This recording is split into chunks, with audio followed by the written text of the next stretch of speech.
Hey guys, Richard here with Downgrid Survival. I've got two breaking stories that came out on Monday but didn't get a lot of traction, and so you may not have heard about it, but it's important to us in the prepping community because it kind of shows us the state of affairs, where things are at.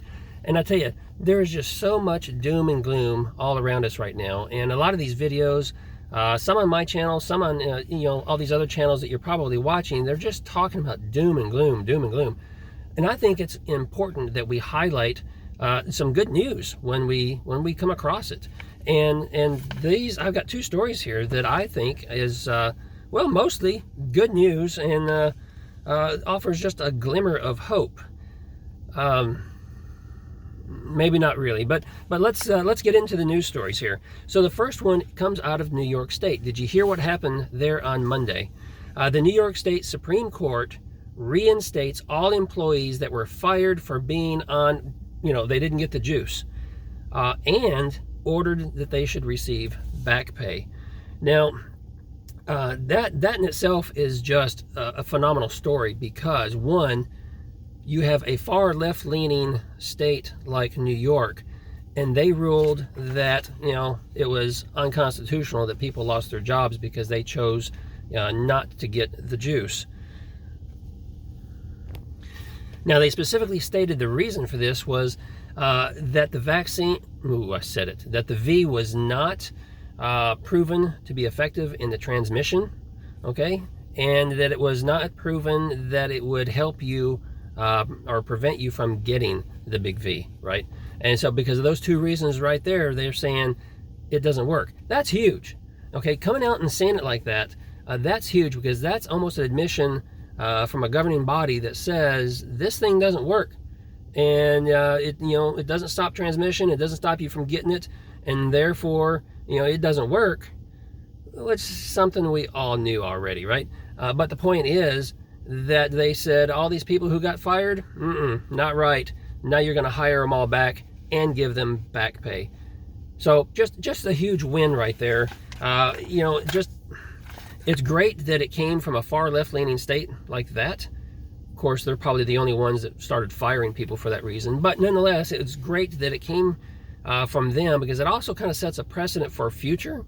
If there's any issues in the future, they can fall back on this and say, hey, but wait, look, look what happened here. But not just that, it also sets a precedent for other places throughout the country that may still be fighting this issue, that may have lost their jobs and maybe pushing back because they don't want to take the juice. I think this right here sets a precedent that says, hey, yeah, this is why I'm not taking the juice, right? So I just think overall it's a huge win. Certainly some good news there, and I'd like to see more of that sort of thing happening. The other story that came out is quite interesting. This is from our neighbors to the north. This is from Alberta, Canada.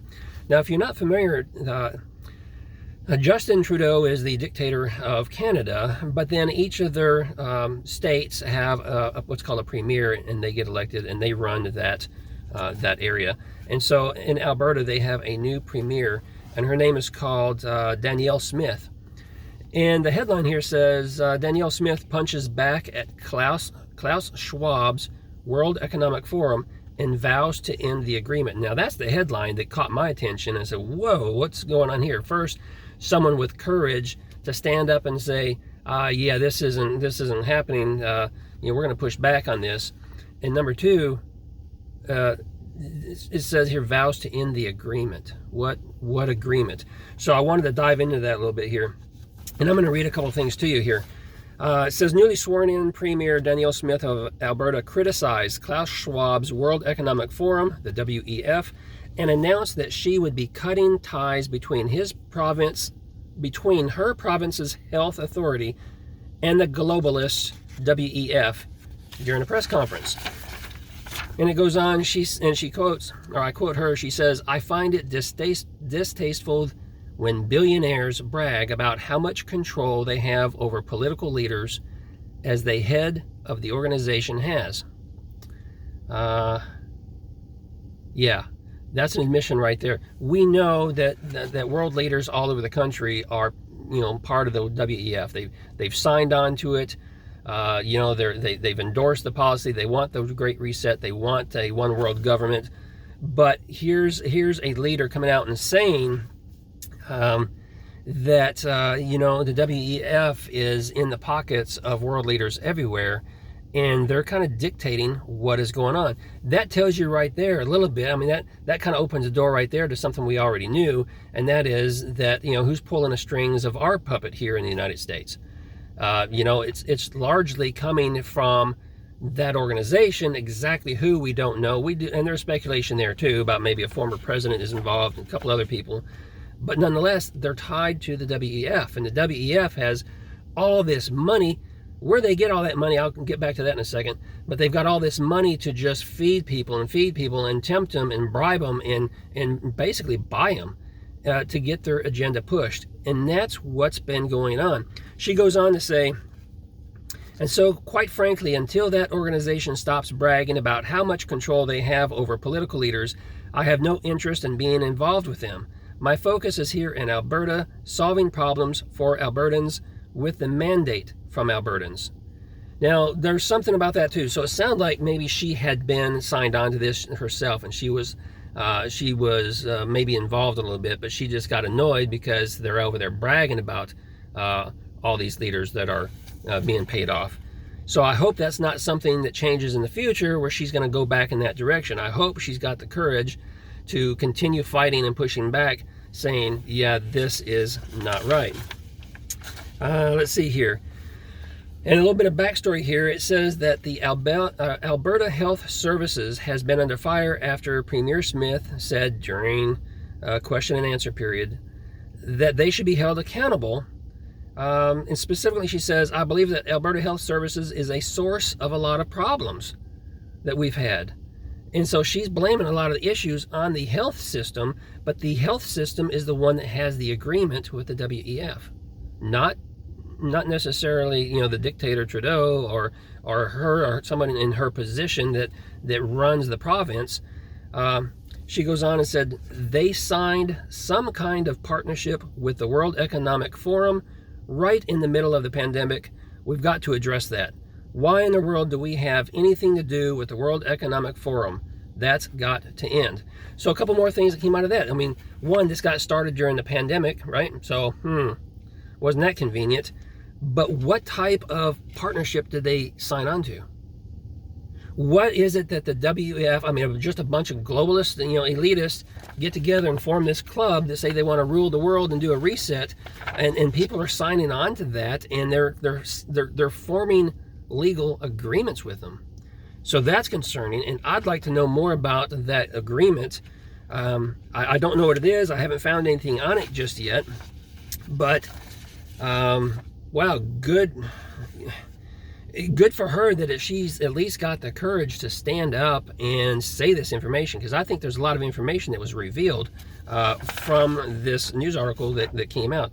And just a tidbit of information, a little more backstory here. This is from 2017. Klaus Schwab, who is the head of the World Economic Forum, said that the forum was penetrating the cabinets of governments throughout the world.